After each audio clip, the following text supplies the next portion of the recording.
the thing that I think was a little revolutionary with both Randy and Eddie was we started addressing the whole kind of anaerobic sprint training um, idea as well.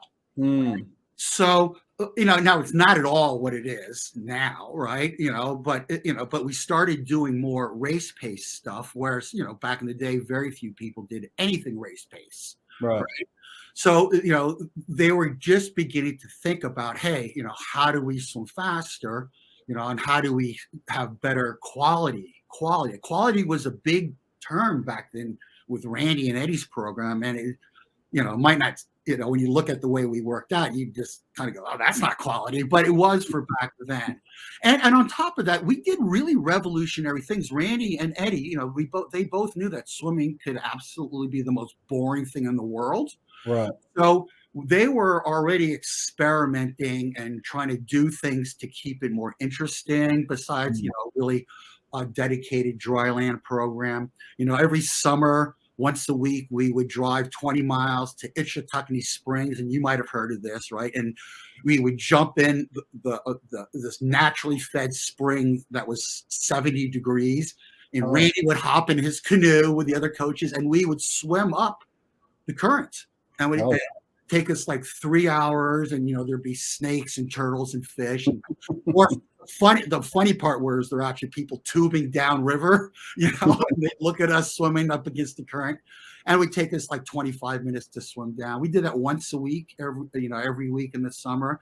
Actually, in the late 70s, both Randy and Eddie were already toying around with the idea of how we were faster underwater. So, in 79, and we had already, we were taking surgical bands, tubing, and stretching it out the width of the pool, under the backstroke flags, hanging it like, 2 to 3 feet deep, and we'd swim over it and flip and, and flutter kick to try to get out underneath the surgical tubing. And and people were getting hung up on it, and it was just delaying practice, and Randy would get really mad and pissed. So that was that, and it just ended. But we were like this close to like, hey, what if you kick butterfly, or what if we do something different, right? But it never got to that point, right? But the foundation for everything else was already being laid out, right? Everybody's doing buckets today and all these sort of things. Eddie and Randy, I believe, I could be wrong here, but we were one of the first people to do it, and we used to have to make everything ourselves, right?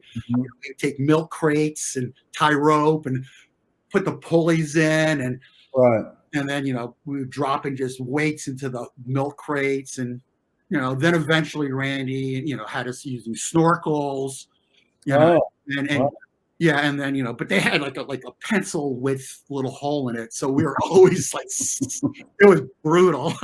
But they also made mistakes, like what for me, like we used to do something called heavy hands 3 times a week, where I take 15-pound handheld weights, and we'd run 2 miles around the football field, and that crushed me. That didn't help me one bit. And that just tightened. This was before practice, right? So there were times, So there were times when I think we experimented a lot and it worked, and there were other times when it really didn't. But they were never scared to kind of try new things because that's how you get better.